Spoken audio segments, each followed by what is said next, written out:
Hello lovely students, I am your maths learner Adesh Mathuriya. If you are visit first time this channel, so please like, share and subscribe. Thank you.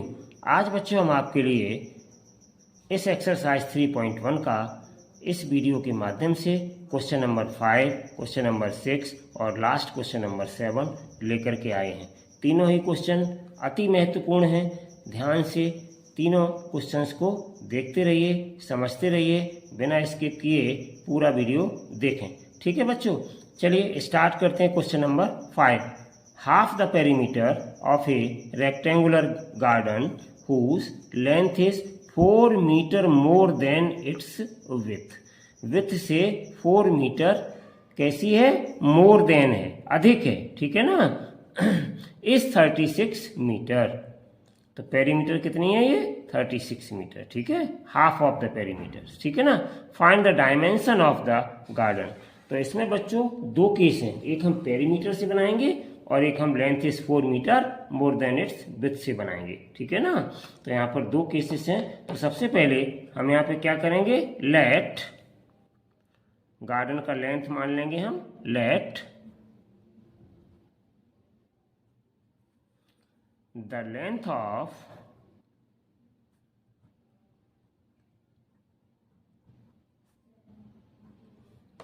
garden be x। ठीक है ना? and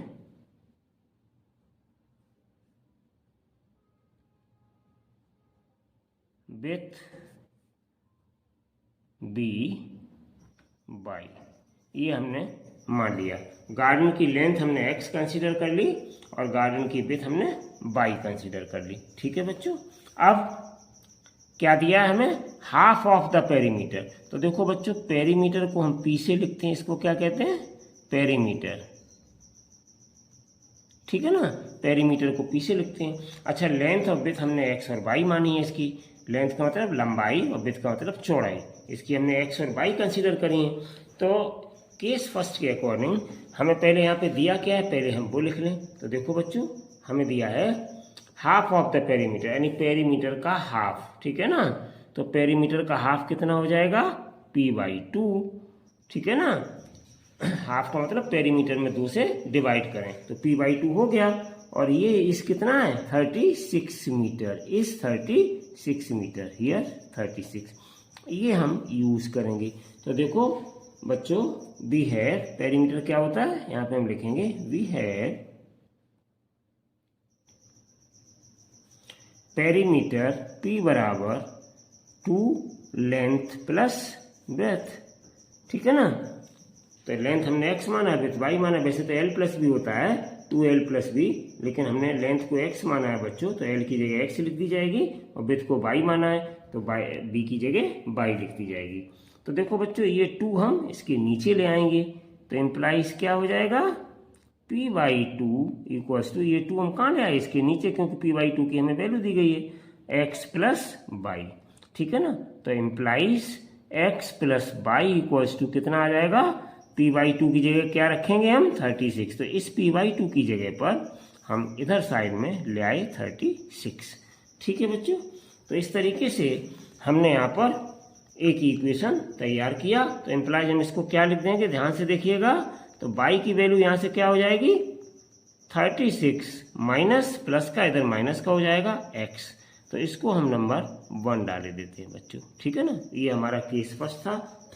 case second में क्या दिया गया है? Whose length is 4 metre more than its width. Width जो है, लेंथ क्या है? विड्थ से 4 मीटर अधिक है। तो ये इक्वल कब होंगे? तो केस सेकंड में हम क्या लिखेंगे? लेंथ। ध्यान से समझो बच्चों क्वेश्चन को। तो लेंथ बराबर क्या हो जाएगा? विड्थ और प्लस 4 हो जाएगा। तो लेंथ को हमने क्या माना है? x। तो x बराबर क्या हो जाएगा? इक्वल्स टू, विड्थ को y माना है और प्लस 4। तो इस तरीके से y कितना हो जाएगा इम्प्लाइज? तो y एक 4 प्लस का इधर लाएंगे माइनस का हो जाएगा, यानी कि x माइनस 4। तो इस तरीके से ये बच्चों आपका आ गया इक्वेशन नंबर 2। ठीक है ना? ध्यान से समझ लिया होगा। देखिए ये तो आपकी इक्वेशन 1 बनी गई थी, हमने यहाँ पे p/2 की जगह 36 रख दिया, x प्लस वाई ये आपका है ही, तो ये हम ट्रांसफर कर दिया x को इधर, तो ये माइनस का x हो गया, ठीक है ना, इसको 1 डाल दिया। अब अकॉर्डिंग टू क्वेश्चन यानी केस सेकंड में क्या दिया था कि जो है लेंथ 4 मीटर अधिक है किससे, विड्थ से, तो बराबर कब होंगे, जब हम विड्थ में 4 ऐड कर देंगे, मतलब length equals to width plus 4, तो लेंथ को हमने x माना है, विड्थ को हमने y माना है, प्लस ये 4 है, तो यहाँ से y बराबर निकालेंगे तो क्या हो जाएगा, x प्लस का 4 है, इधर माइनस का 4 आ जाएगा, तो x माइनस 4, इसको हमने इक्वेशन नंबर 2 डाल दिया स्टूडेंट्स, ठीक है ना। अब चलिए हम चलते हैं अपने ग्राफ की तैयारी के लिए पॉइंट्स फाइंड आउट करने के लिए। तो पॉइंट कैसे फाइंड आउट करेंगे, देखिए by equation 1, now by equation 1 क्या है, बनी इक्वेशन हमारी y equals to 36 minus x, ये हमारी इक्वेशन है। तो हम यहाँ पे क्या करेंगे बच्चों, x की जगह पर 20 पुट करेंगे, ठीक है ना, तो पुट x इक्वल्स टू 20। अब आप कहेंगे आपने सर 20 क्यों पुट किया, 1 क्यों नहीं पुट किया, इसके पीछे भी बहुत बड़ा कारण है। ग्राफ बनाते समय बच्चों यहाँ पे बड़े नंबर हैं, तो हमें किस तरीके से स्केल लेना है, ये प्री प्लानिंग चलती है, ये हम आपको अभी बाद में बताएंगे। तो पुट x इक्वल्स टू 20, तो जब x की वैल्यू हम यहाँ पे 20 रखेंगे तो बच्चों हमें कितना मिल जाएगा, इम्प्लाइज y इक्वल्स टू 36 और x की जगह 20, तो इम्प्लाइज y इक्वल्स टू कितना आ गया मेरे पास 16।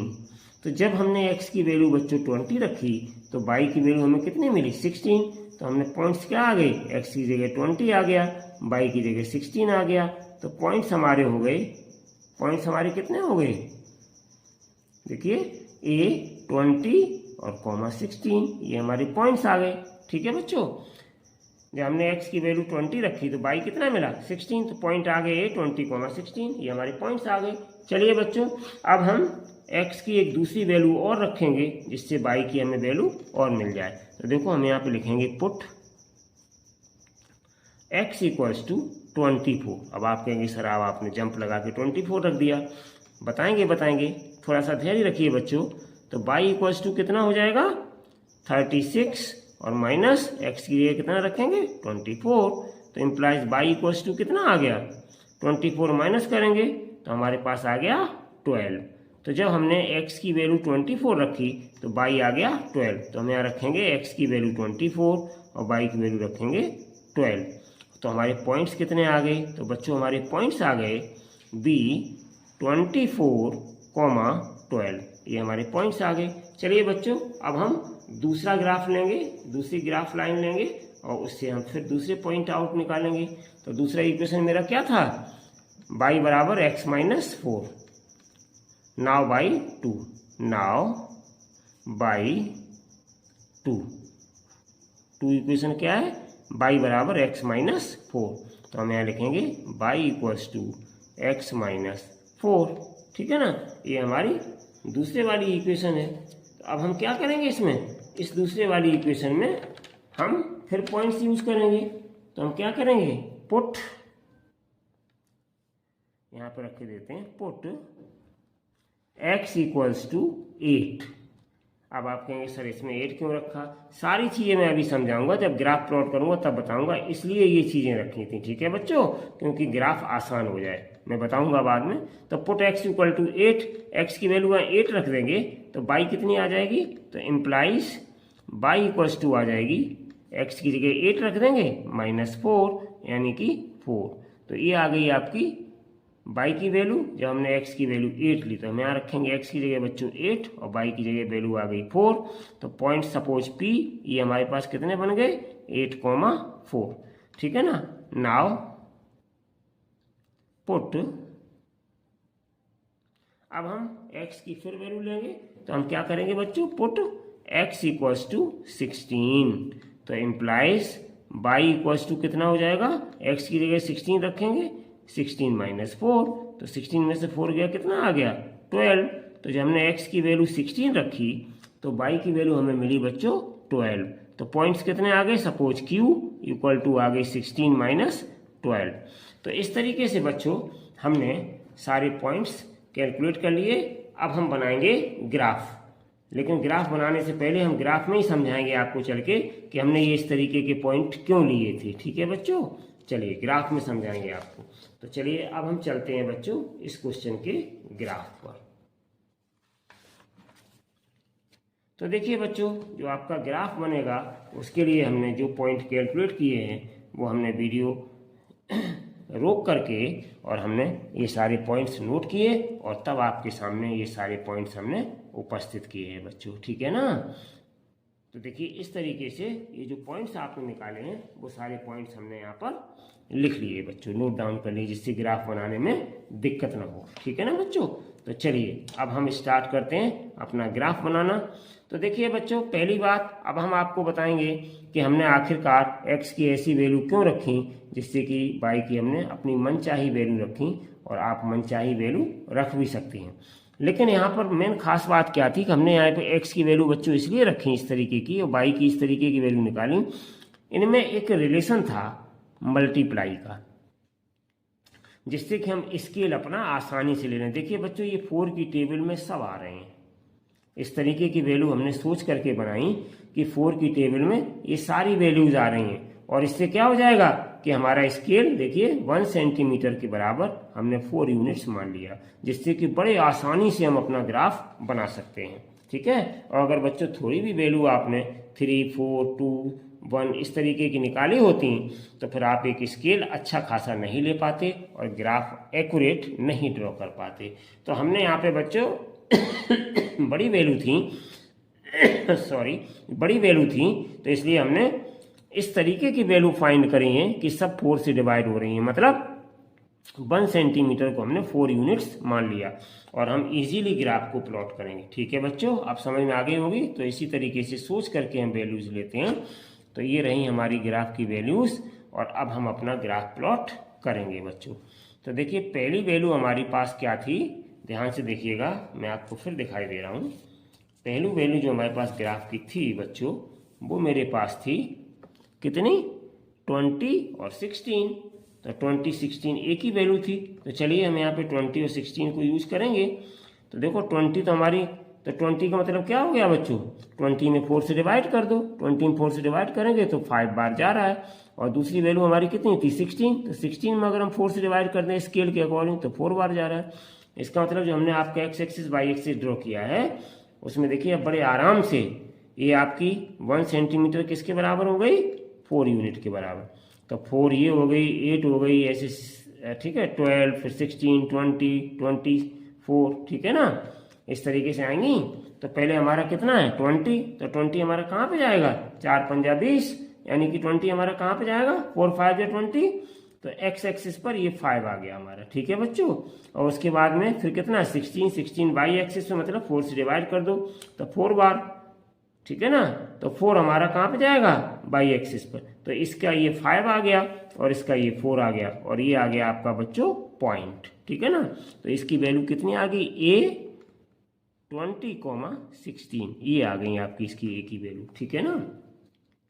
दूसरा पॉइंट बच्चों मेरे पास है, कितना था दूसरा पॉइंट, 24, 12।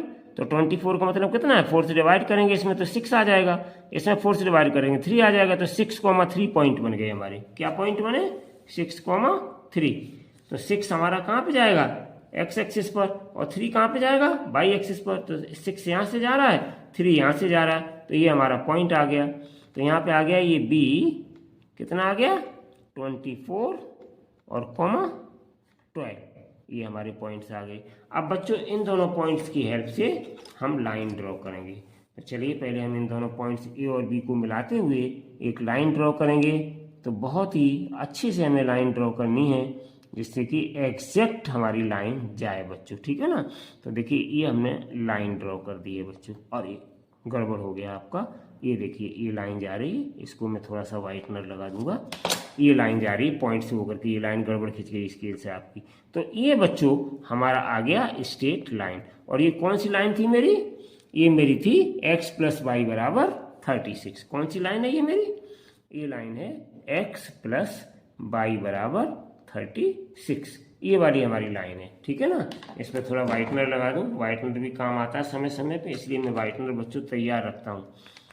ये आपकी जो ये जो गलत खिंच गई है ये लाइन, इस पर मैं लगा दूँ आपका वाइटनर, ठीक है ना बच्चों। ये वाइटनर लगा दूँ इस पर, ये लाइन आपकी गलत खिंच गई थोड़ी सी, एकदम से पेन स्लिप हो गया, ये लीजिए, ठीक है ना। ये मैंने लगा दिया आपका वाइटनर। अब ये लाइन नहीं दिखाई दे रही, अब आपकी जो लाइन मेन है वही दिखाई देगी बच्चों, ठीक है ना। ये लाइन आपकी मेन वाली है वही दिखाई देगी। और थोड़ा इसको चाहें तो इसको और थोड़ा सा डार्क कर दीजिएगा, जिससे ये साफ दिखाई दे लाइन, ये लीजिएगा, ठीक है। ये आपकी लाइन आ गई। तो इस तरीके से बच्चों ये आपकी एक लाइन ड्रॉ हो गई। अब हम चलते हैं दूसरी लाइन पर। तो दूसरी लाइन के लिए बच्चों हमारे पास कौन कौन से पॉइंट हैं, जरा पॉइंट्स आप अपने देख लीजिएगा। तो मेरे पास पॉइंट हैं 8,4, तो इसमें 4 से डिवाइड करेंगे तो 2 बार जाएगा, इसमें 4 से डिवाइड करेंगे 4 में 1 बार जाएगा, तो 2,1 पॉइंट बन गई। तो 2 बन गए हमारे एक्स एक्सिस पर और 1 बन गए वाई एक्सिस पर। तो 1 वाई एक्सिस पे इधर आ रहा है और 2 इधर जा रहा है, तो ये दोनों यहाँ पे क्रॉस कर रहे हैं। तो ये कौन से पॉइंट आ गए, ये आ गए P8,4, ठीक है ना। ये वाले पॉइंट हमारे यहाँ पे शो होंगे बच्चों, ठीक है, 8,4, क्योंकि स्केल हमने क्या माना है 1 सेंटीमीटर इक्वल टू 4 यूनिट्स। तो 4 से डिवाइड कर दिया, 4 2 जा 8, तो एक्स एक्सिस पे 2 से जाएगा और वाई एक्सिस पर 1 से जाएगा, 4 बन जा 4। और ये यहाँ पे स्ट्राइक कर रहे हैं, तो ये आपका पॉइंट आ जाएगा P8,4, ठीक है।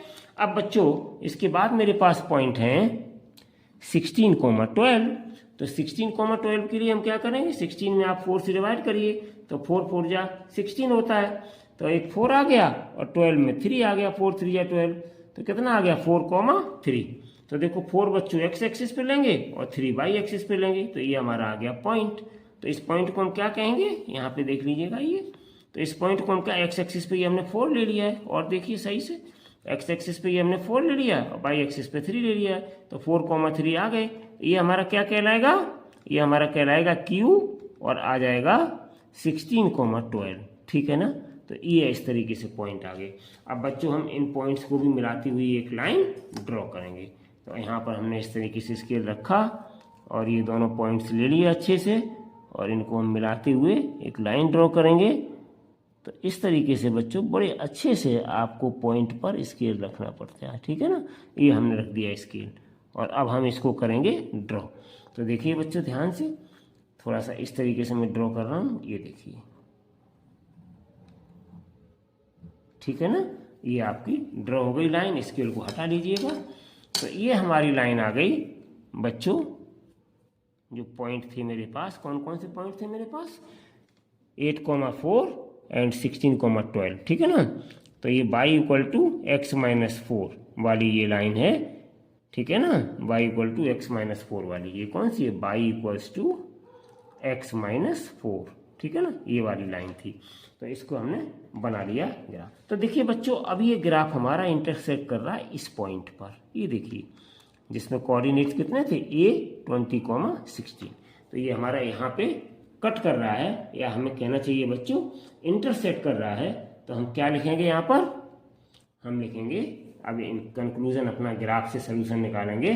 तो सोल्यूशन निकालने के लिए बच्चों हम इसी ग्राफ पे लिख रहे हैं, आप अपना कॉपी पे लिखिएगा, कॉपी पर ग्राफ कॉपी पर बनाइएगा, मैं यहीं पे लिख दे रहा हूँ इसका रिजल्ट। ये इंटरसेक्टिंग पॉइंट हमें मिल गए बच्चों, यहीं से हमारा रिजल्ट निकलेगा। तो इंटरसेक्टिंग पॉइंट कौन से हैं, ए पर कितना है 20,16। तो अब हम लिखेंगे from the graph,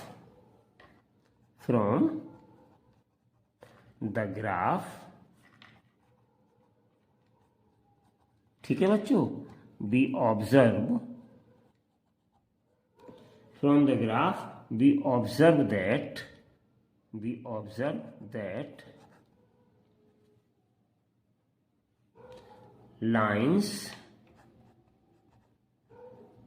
lines x plus y equals to 36 and, ठीक है ना, x minus y equals to 4, ठीक है ना, intersect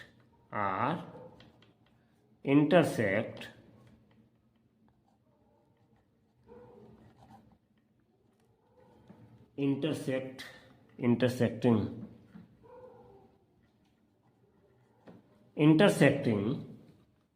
लाइंस, ठीक है ना, ये इंटरसेक्टिंग लाइंस हैं एंड इंटरसेक्ट, कहां पे इंटरसेक्ट कर रहे हैं, एट A20,16 पर, ठीक है ना। तो 20,16 पर ये इंटरसेक्ट कर रहे हैं बच्चों, तो ये x होता है और कॉमा ये y होता है। तो देयरफॉर x इक्वल्स टू 20 और कॉमा y इक्वल्स टू 16। तो इसका मतलब क्या हुआ बच्चों, x इक्वल टू 20 और y इक्वल टू 16 आ गया। इसका मतलब क्या हुआ, इसका मतलब मेरा ये हुआ, ध्यान से देखो बच्चों, x को हमने क्या माना था, लेंथ ऑफ द गार्डन, ठीक है ना, गार्डन था आपको क्या था, तो 10 लेंथ हमारी आ गई, 10 length x equals to 20 metre, ठीक है ना बच्चों, and width y equals to 16 metre. और यही बच्चों हो गए आपके आंसर, ठीक है ना। तो इस तरीके से बच्चों हमने ग्राफ के द्वारा इसके क्वेश्चन के, इस प्रॉब्लम के आंसर प्राप्त किए। अब चलते हैं बच्चों, आई होप कि आपको ये क्वेश्चन बहुत अच्छे से समझ में आया होगा। अब हम चलते हैं बच्चों नेक्स्ट क्वेश्चन 6 पर, इसी एक्सरसाइज का, ठीक है ना। तो चलिए बच्चों क्वेश्चन नंबर 6 पर चलते हैं। क्वेश्चन नंबर 6 पर जाने से पहले आपसे निवेदन है कि बच्चों हमारे इस वीडियो को देखने के बाद लाइक शेयर सब्सक्राइब जरूर किया करिएगा। आपका बहुत बहुत धन्यवाद। चलिए बच्चों अब स्टार्ट करते हैं क्वेश्चन नंबर 6 को। तो क्वेश्चन नंबर 6 में देखिए बच्चों क्या कह रहे हैं क्वेश्चन में। क्वेश्चन नंबर 6 है मेरे पास, given the linear equation 2x plus 3y minus 8 equals to 0, ठीक है, इक्वेशन हमें ये लीनियर इक्वेशन गिवन है बच्चों। Write an other linear equation, वो कह रहे हैं दूसरी लीनियर इक्वेशन लिखिए।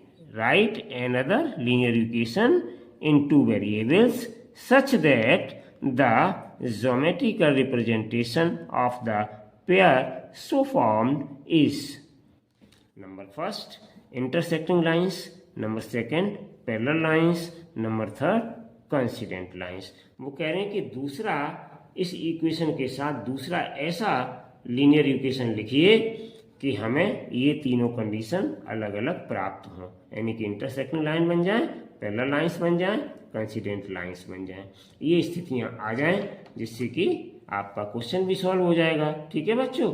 तो चलिए अब हम स्टार्ट करते हैं इसका फर्स्ट पार्ट। तो देखिए फर्स्ट पार्ट सॉल्व करने के लिए क्या है, इंटरसेक्टिंग लाइंस हमने यहाँ पे लिख दिया फॉर इंटरसेक्टिंग लाइंस। तो एक इक्वेशन तो बच्चों आपको दी गई है 2x प्लस 3y माइनस 8 बराबर 0, वो हमने यहाँ पे लिख दी है, गिवन इक्वेशन या गिवन लीनियर इक्वेशन इज, ठीक है ना बच्चों।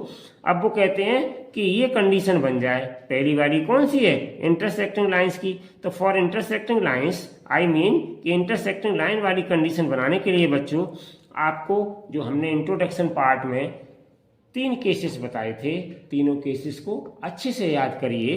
कि एक केस हमने बच्चों आपको बताया था A1 अपॉन, ध्यान दीजिए मैं क्या कह रहा हूँ, A2 is not equals to B1 upon B2, और यही केस था इंटरसेक्टिंग लाइंस के लिए बच्चों, ठीक है ना। तो ये केस कब आएगा आपका कि A1 अपॉन A2 का रेशियो B1 अपॉन B2 के रेशियो के बराबर नहीं होना चाहिए। C पे इंटरसेक्टिंग के केस में C पे ध्यान देने की जरूरत नहीं है, C की जगह कुछ भी लिख दीजिए बच्चों चलेगा। क्यों, क्योंकि हमारे पहले वाले दो अगर बराबर नहीं है तो हमें C की वैल्यू से कोई मतलब नहीं रहता है खास, ठीक है बच्चों। तो यहाँ पर ध्यान से देखिएगा, वीडियो लंबा हो जाएगा लेकिन क्वेश्चन को समझाना तो पड़ेगा ही बच्चों। तो ध्यान से समझिएगा कि इनके जो x के कॉफिशिएंट हैं और y के कॉफिशिएंट हैं इनको ध्यान दीजिएगा। तो जब हम लीनियर इक्वेशन लिखेंगे बच्चों तो इस तरीके के लिखो, ये A1 दूसरा हम लिखेंगे वो A2 आ जाएगा, ये B1 दूसरा लिखेंगे B2 आ जाएगा। तो इस तरीके के हमें इनके कोफिशिएंट रखने हैं कि इनके रेशियो बराबर नहीं होने चाहिए। तो समझ लो कि ये लीनियर इक्वेशन इस इंटरसेक्टिंग लाइन के लिए दूसरी वाली सही हो जाएगी। तो देखो बच्चों हमने यहाँ पे लिख दिया, ध्यान दीजिएगा 3x और प्लस देखो बच्चों ये 2 हमने यहाँ लगा दिया 2y और माइनस में कुछ भी लिख दो, जो आप प्लस में लिख दो लगा के, चाहे कुछ भी लिख दो बच्चों, उससे कोई मतलब नहीं, और बराबर 0, क्योंकि यहाँ पर ये दोनों इक्वल नहीं होने चाहिए इंटरसेक्टिंग लाइंस के लिए, ठीक है ना। तो देखो बच्चों हमने एक लिख दी इक्वेशन, हमने ये इधर लगा दिया, ये लगा दिया, क्यों लगा दिया, हमने कुछ सोचा ही नहीं, इसी में से बना दी, क्योंकि अब हम इसका रेशियो निकालेंगे तो ये 2/3 हो जाएगा, इसका रेशियो निकालेंगे 3/2 हो जाएगा, और दोनों कैसे हैं, अनइक्वल हैं, अनइक्वल है तो हमारी इंटरसेक्टिंग लाइंस के लिए इसके साथ ये बन गया हमारा अनदर लीनियर इक्वेशन, ठीक है बच्चों, और यही हमारा हो गया आंसर, ठीक है ना। तो इसको हम आंसर कहेंगे, ठीक है बच्चों, ये आपका आ गया आंसर। कौन सा, अनदर लीनियर इक्वेशन लिखवा रहे हैं। तो पहली कंडीशन हमने बच्चों सेटिस्फाई कर दी आपकी। अब दूसरी कंडीशन है पैरेलल लाइंस। तो पहली वाली इक्वेशन तो आपकी यही रहेगी जो गिवन इक्वेशन है, तो वो गिवन इक्वेशन हमने बच्चों यहाँ पे लिख दी है आपकी 2x + 3y - 8 = 0। अब पैरेलल लाइंस के लिए कंडीशन क्या होती है बच्चों, तो पैरेलल लाइंस के लिए कंडीशन आपको याद होगा, देखिए पैरेलल लाइंस के लिए ये कंडीशन होती है a1/a2 = b1/b2। ध्यान दो बच्चों, याद हो तो याद कर लीजिए, नहीं याद है तो याद कर लीजिएगा, इज नॉट = c1/c2। ये पैरेलल लाइंस की कंडीशन होती है। इसका मतलब ये हुआ बच्चों कि जब हम अनदर लीनियर इक्वेशन यहाँ पे लिखेंगे तो इसको ध्यान में रखेंगे, और जो अनदर लिख रहे हैं हम यहाँ पर उसमें हम ऐसी लीनियर इक्वेशन लिखें कि इनके रेशियो दोनों के बराबर आ जाएं, और सी को ध्यान भी न दो, चाहे जैसा लिख दो, वो इन दोनों के बराबर रेशियो में नहीं होना चाहिए, ठीक है ना। तो देखिए बच्चों यहाँ पे हम लिखे दे रहे हैं 2 का दूना कर दिया 4x + 3 का दूना कर दिया 6y, और यहाँ पे +7 और =0। क्यों बच्चों, हमने कोई अपनी तरफ से कुछ नहीं लिखा है, क्योंकि यहाँ पर इसको देख करके लिखा है a1/a2। अब बच्चों निकालेंगे 2 का दूना हमने 4 यहाँ क्यों किया, क्योंकि 2/4 करेंगे तो 1/2 आ जाएगा। 3 का दूना 6 क्यों किया, क्योंकि इसमें डिवाइड करेंगे तो 3 2 = 6, इसका भी 1/2 आ जाएगा। तो ये दोनों बराबर हो गए 1/2, और ये आपका अलग हो गया, ये बराबर नहीं होना चाहिए। आ गया आपका आंसर। तो इसमें आंसर बच्चों मैच करने की जरूरत नहीं है बुक से आपको, क्यों, इसलिए क्योंकि यहाँ पर हम कुछ भी लिख सकते हैं, बस हमें रेशियो का ये कंडीशन हमारी सेटिस्फाई हो जाएगी तो हमारी ये पैरेलल लाइंस की कंडीशन हो जाएगी, ठीक है बच्चों। सरल है लेकिन थोड़ा सा टेक्निकल है, सोच करके इसको लिखना पड़ता है थोड़ा सा। चलिए बच्चों अब इसका थर्ड पार्ट है, तो थर्ड पार्ट में हमारे पास क्या है, एक इक्वेशन तो ये हमें दी गई है, वो हमने नोट डाउन कर दी है। अब दूसरी इक्वेशन हमें बनानी है जिससे कि कंडीशन कोइंसिडेंट वाली बन जाए। तो कोइंसिडेंट लाइंस के लिए कंडीशन हमारे पास क्या होती है बच्चों, कोइंसिडेंट लाइन की हमारी कंडीशन होती है, ध्यान दीजिएगा a1/a2, इनको याद कर लीजिएगा b1/b2 और =c1/c2। ये कंडीशन होती है मेरे पास, तीनों बराबर होने चाहिए। तो ध्यान से देखो बच्चों, यहाँ पे हम 2 का दूना किए देते हैं 4x हो गया, प्लस यहाँ पे 3 का दूना किए देते हैं 6y हो गया, और माइनस यहाँ पे 8 का दूना कर देते हैं 16 हो गया, और =0। तो इन सबको जब हम कैलकुलेट करेंगे, रेशियो निकालेंगे बच्चों, तो देखो 2/4 का मतलब 1/2 कट के 1/2 आ जाएगा, 3/6 का मतलब कट के 1/2 आ जाएगा, 8/16 का मतलब कट के 1/2 आ जाएगा, तीनों बराबर हो गए रेशियो। तो यही हमारा आंसर हो गया। बुक में और भी कुछ दे सकते हैं बच्चों, लेकिन हमारा कंडीशन यही आनी चाहिए सेटिस्फाई से होकर के। तो ये दूसरा वाला हमारा क्या हो गया, इक्वेशन आंसर हो गया, ठीक है बच्चों। आई होप कि आपको ये क्वेश्चन नंबर 6 बहुत अच्छे से समझ में आ गया होगा। चलिए बच्चों अब हम स्टार्ट करते हैं इसका एक्सरसाइज का लास्ट क्वेश्चन 7। वीडियो थोड़ा बड़ा तो हो ही रहा है, लेकिन इसमें बहुत सारे क्वेश्चन हम इसीलिए इकट्ठे कर देते हैं जिससे ज़्यादा वीडियो न बने और आप एक ही वीडियो में बहुत कुछ सीख सकें। चलिए बच्चों तो नेक्स्ट क्वेश्चन पे चलते हैं, क्वेश्चन नंबर 7।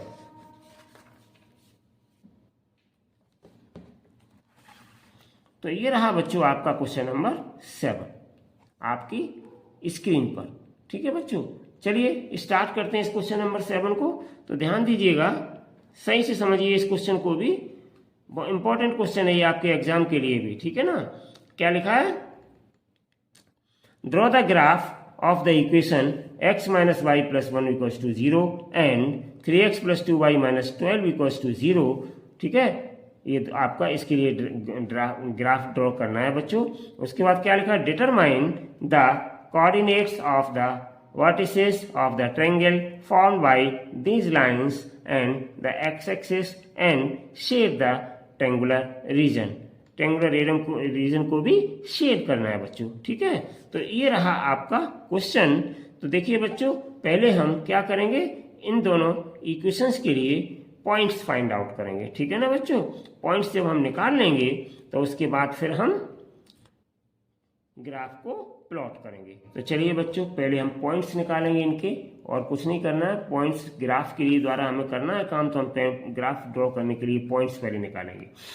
पॉइंट्स निकालने के बाद फिर हम ग्राफ को डार्क शेड करेंगे थोड़ा सा लाइंस को, जिससे कि उन्होंने एक्स एक्सिस और वर्टिसेस जो ट्रायंगल की फाइंड करनी है तो वो लाइंस के द्वारा और एक्स एक्सिस के द्वारा जो ट्रायंगल बनेगा उसकी वर्टिसेस लिखनी है हमें बच्चों, फिगर द ग्राफ देख करके। और जो ट्रायंगल बन के आएगा उस ट्रायंगल को हमें शेड भी करना है, ठीक है, शेड द ट्रायंगुलर रीजन, ठीक है बच्चों।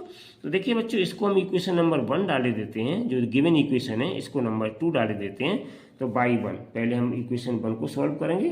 तो by 1 implies x minus y plus 1 equals to 0, ठीक है ना। तो बाई बराबर कितना आ जाएगा, इम्प्लाइज बाई बराबर आ जाएगा x प्लस 1। ये 1 क्या है, ठीक है ना, x प्लस 1 यहीं रखो और बाई दूसरी तरफ ले जाएंगे तो प्लस की हो जाएगी। तो इसको हमने बच्चों डाल दिया इक्वेशन नंबर 3। तो हम इक्वेशन 3 से पहले पॉइंट ही सीधे फाइंड कर लेते हैं बच्चों, ठीक है ना। तो बाई 3 पुट x की ऐसी वैल्यू बच्चों रखो, यहाँ पे छोटी छोटी वैल्यू है तो कोई दिक्कत की बात नहीं है, यहाँ पे ज़्यादा नहीं सोचना है, बस डेसिमल में ना आए वैल्यू। तो पुट x इक्वल्स टू 0, तो इम्प्लाइज बाई कितना हो जाएगा, x के लिए 0 प्लस 1, तो इम्प्लाइज बच्चों बाई की वैल्यू आ गई 1। तो जब हमने x की वैल्यू 0 रखी तो बच्चों बाई की वैल्यू हमें कितनी मिल गई, बाई की वैल्यू हमें मिल गई 1। तो वो वैल्यू हम यहाँ पे रखे देते हैं। तो x की वैल्यू 0, तब बाई की वैल्यू 1 आ गई। तो कोऑर्डिनेट्स क्या हो गए, a 0, 1, ये पॉइंट्स आ गए, ठीक है बच्चों। चलिए अब हम चलते हैं दूसरी वैल्यू इसमें रखेंगे, जिससे कि हमें बाई की वैल्यू एक और मिल जाए। तो हमने यहाँ पर रख दिया बच्चों, now put x equals to 4। अब हमने x की जगह 4 रख दिया, तो इम्प्लाइज बाई कितना आ जाएगा, x की जगह 4 रख दिया और प्लस 1 है बच्चों, तो इम्प्लाइज बाई इक्वल्स टू आ गया 5। तो ये देखिए वैल्यू x की जब हमने 4 वैल्यू रखी तो बाई की वैल्यू 5 आ गई। तो पॉइंट्स हमने सपोज b, तो कितने आ गए 4, 5। तो इस तरीके से हमने एक लाइन ड्रॉ करने के लिए पॉइंट्स फाइंड आउट कर लिए। अब देखिए बच्चों, दूसरी इक्वेशन मेरे पास क्या है, by equation 2। Now by equation 2, तो दूसरी वाली इक्वेशन ये है मेरे पास, implies 3x plus 2y minus 12 equals to 0। ये हमारे पास दूसरी वाली इक्वेशन है। अब इसको हम फिर सॉल्व करेंगे बच्चों। तो 2y बराबर कितना हो जाएगा, 2y स्टॉप करिए, ये प्लस का है 3x प्लस 12, ठीक है ना। तो 12 माइनस 3x हो जाएगा। तो इम्प्लाइज 2y बराबर 12 माइनस 3x, ठीक है ना बच्चों। तो इम्प्लाइज बाई बराबर कितना आ गया, तो बाई बराबर आ गया 12 माइनस 3x अपॉन 2। तो ये हमारे पास वैल्यू आ गई बाई की। तो अब हम पॉइंट्स निकालेंगे इसके। तो पॉइंट्स निकालने के लिए क्या करेंगे, पुट, यहाँ पे लिखे दे रहा हूँ मैं, पुट x इक्वल्स टू 2। तो इम्प्लाइज x की जगह यहाँ 2 रख देंगे, तो कितना आ जाएगा, y equals to 12 minus 3, x की जगह 2 और अपॉन 2, तो कितना आ गया 12 माइनस 6 अपॉन 2। तो 12 में से 6 गया 6 अपॉन 2, बन जा 2, 3 जा 6, तो कितना आ गया बाई की वैल्यू 3। तो जब x की वैल्यू हमने बच्चों 2 रखी तो हमारे पास बाई की वैल्यू कितनी आ गई 3। तो यहाँ पे लिख देंगे x की वैल्यू 2 और देन y की वैल्यू 3। तो देयरफॉर p कोऑर्डिनेट्स कितने आ गए 2, 3, ये हमने मान लिया, ठीक है बच्चों p। अब चलिए, अब हम x की वैल्यू यहाँ पे रखते हैं बच्चों 2, ठीक है ना, ठीक है ना। पुट x इक्वल्स टू, ठीक है ना, 0 रखे देते हैं, आसान है। तो y इक्वल्स टू कितना हो जाएगा 12 माइनस 3, x की जगह 0 अपॉन 2, तो ये बराबर आ गया 12 माइनस 3 में 0 का मल्टीप्लाई 0 अपॉन 2, तो ये आ जाएगा 12/2, 2 से काट दिया, 2 6 या 12, तो इम्प्लाइज y इक्वल्स टू कितना आ गया 6। तो जब x की वैल्यू 0 ली बच्चों तो y की वैल्यू आ गई मेरे पास 6। तो हमारे पास कोऑर्डिनेट्स क्या आ गए q 0,6, ठीक है ना, ये हमारे पास कोऑर्डिनेट्स आ गए। तो इस तरीके से बच्चों हमने ये कोऑर्डिनेट्स ले लिए। अब ये कोऑर्डिनेट्स हमने जो है आपके ग्राफ पेपर पे नोट डाउन कर लिए हैं बच्चों, और नोट डाउन करने के बाद तब हम आपको ये आगे क्वेश्चन को बढ़ा रहे हैं। तो चलिए बच्चों अब हम चलते हैं अपने ग्राफ की ओर। पॉइंट्स हमने सारे आपके फाइंड आउट कर लिए, अब हम पहुंचते हैं ग्राफ की ओर। तो ग्राफ में बच्चों हमारे पास जो पॉइंट्स आए हैं वो ऑलरेडी यहाँ नोटेड हैं, ठीक है, इसलिए कि बार बार दिक्कत ना हो पेज पर देखने में। तो यहाँ सारे हमने ये पॉइंट नोट कर दिए। बस आपके पॉइंट क्या है, यहाँ पे हमने इधर P निकाले इधर Q निकाले हैं, ये थोड़ा वैसा हो गया लेकिन पॉइंट सेम है, ठीक है बच्चों, कोई दिक्कत नहीं। तो चलिए बच्चों अब हम अपना बनाते हैं ग्राफ। तो हमने स्केल यहाँ पे ले लिया 1 सेंटीमीटर इक्वल्स टू 1 यूनिट। यहाँ पे हमारा स्केल काम चल जाएगा इतने में। तो हमने ये आपका एक्सिस ग्राफ की ड्रॉ कर रखी है बच्चों, ये देखिए आपकी एक्सिस रही, ठीक है ना। अब हम यहाँ पर इस ग्राफ को प्लॉट करेंगे बच्चों। तो देखिए मेरे पास पहले पॉइंट्स कितने थे, a 0,1। तो देखो 0 ये है बच्चों, कॉमा 1 तो बाई एक्सिस पे जाएगा, तो ये हमारा एक पॉइंट आ गया, ठीक है ना। इसके क्या कोऑर्डिनेट्स हैं, a 0,1, ठीक है ना बच्चों। अब उसके बाद आगे देखिएगा दूसरे पॉइंट्स हमारे पास बच्चों हैं, कितने हैं दूसरे पॉइंट्स मेरे पास, दूसरे पॉइंट्स मेरे पास हैं, ध्यान से देखिएगा, दूसरे पॉइंट्स ये हैं मेरे पास 4,5। तो हम 4,5 के लिए अब बनाएंगे बच्चों, 4,5 के लिए पॉइंट्स लेंगे। तो 4 हमारा ये रहा और 5 हमारा ये रहा, ठीक है ना। तो इसकी और इसकी सीध में हम आ जाएंगे, यहाँ पे देखिए 4,5 ये हमारा क्रॉस कर रहा है, तो ये बच्चों हमारा आ गया 4,5, b 4,5, ये हमारे पॉइंट्स आ गए। अब हम इन दोनों पॉइंट्स को ज्वाइन करते हुए बच्चों और एक लाइन ड्रॉ कर देंगे, ग्राफ की लाइन, ठीक है। तो इनको अच्छे से मिला लीजिएगा दोनों को, इस तरीके से बिल्कुल एग्जैक्ट मिलना चाहिए बच्चों, ठीक है ना, बिल्कुल एग्जैक्ट। तो ये देखिए एग्जैक्ट बिल्कुल हमने मिला दिया है आपका लगभग, और इस तरीके से हम इस लाइन को ड्रॉ कर देंगे बच्चों, ठीक है ना। ये आपकी स्केल अब हटा लीजिएगा आराम से, ये स्केल हमने हटा ली, थोड़ा सा हल्का आउट हो गया, कोई बात नहीं। तो ये देखिए बच्चों एक हमारी ये लाइन आ गई ग्राफ की, आपको बिल्कुल एग्जैक्ट खींचना है। ये हमारी ग्राफ की लाइन आ गई, और ये कौन सी ग्राफ की लाइन है हमारी sorry, x minus y plus 1 बराबर 0 की, x माइनस बाई प्लस 1 बराबर 0, इसकी ये ग्राफ लाइन है, ठीक है बच्चों। चलिए अब दूसरे पॉइंट्स हमारे पास क्या थे, दूसरे पॉइंट मेरे पास हैं 0,6। अब हम 0,6 लेंगे पहले बच्चों। तो 0,6 हमारे पास ये आ गया, 0,6, 0 ये है और 6 ये है, तो ये हमारे पास पॉइंट आ गया 0,6, ठीक है ना। इसको हम डाल देंगे, क्या है बच्चों, p 0,6। तो यहाँ पे हम डाल देंगे p 0,6, ये आ गए। और दूसरे पॉइंट हमारे पास कौन से हैं बच्चों, तो वो हमारे पास है Q 2,3, ठीक है ना। तो ये हमारे पास आ गए Q 2,3। तो Q 2,3 देख लीजिएगा, 2,3। तो देखो 2 बच्चों ये है, 3 वाई एक्सिस पर है, तो इसको और इसकी सीध में ये पॉइंट आ गया Q 2,3, ये आ गया Q 2,3, ये पॉइंट आ गए मेरे पास। अब हम इन दोनों पॉइंट्स को मिलाते हुए और एक लाइन ड्रॉ करेंगे बच्चों। तो यहाँ से इस तरीके से पॉइंट्स को अच्छी तरह रख लीजिएगा, इस तरीके से, ठीक है ना। और थोड़ा बढ़ा सकते हैं आप ऐसे, ये ठीक है ना, इस तरीके से देखिए बिल्कुल एग्जैक्ट रखनी पड़ती है। ये हमने स्केल को रख लिया है और इस तरीके से बच्चों हमने ये लाइन ड्रॉ कर दी है, ठीक है ना।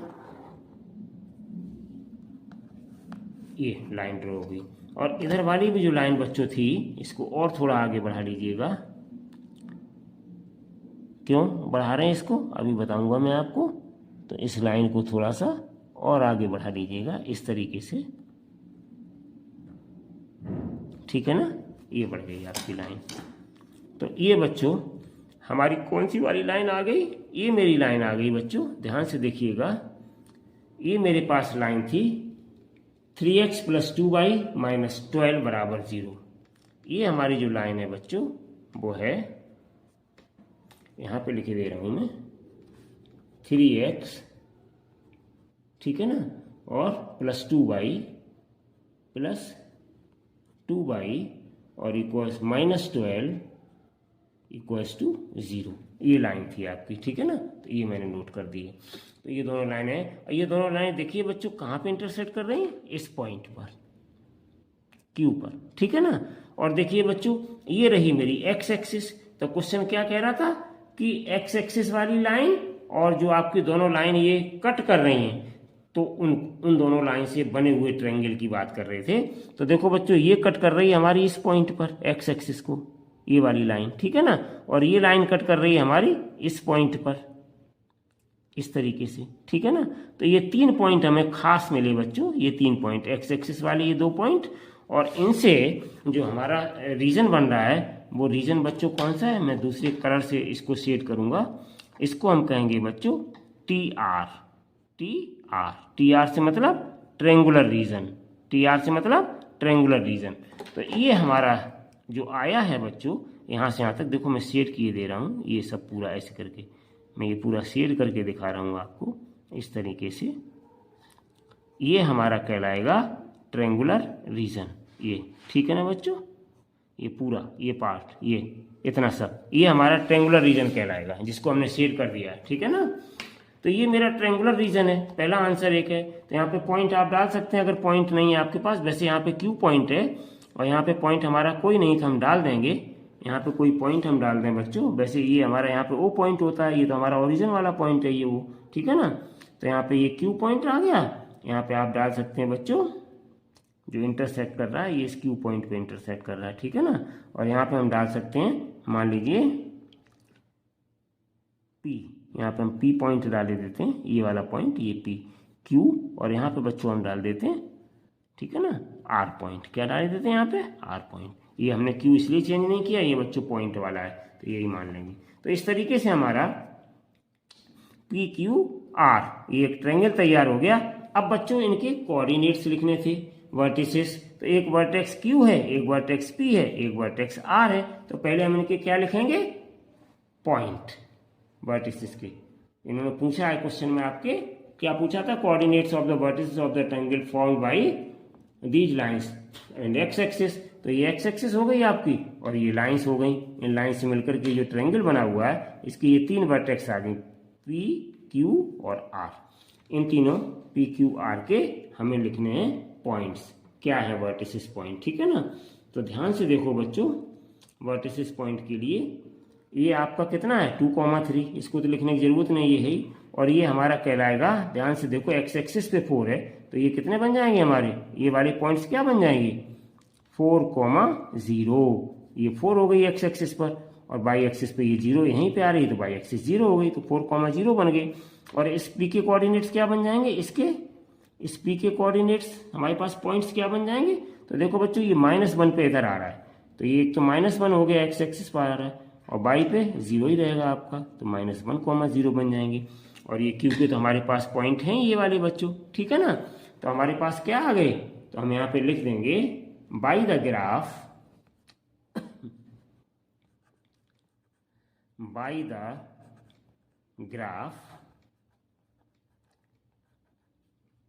ठीक है ना, वर्टिसेस ऑफ द ट्रायंगल,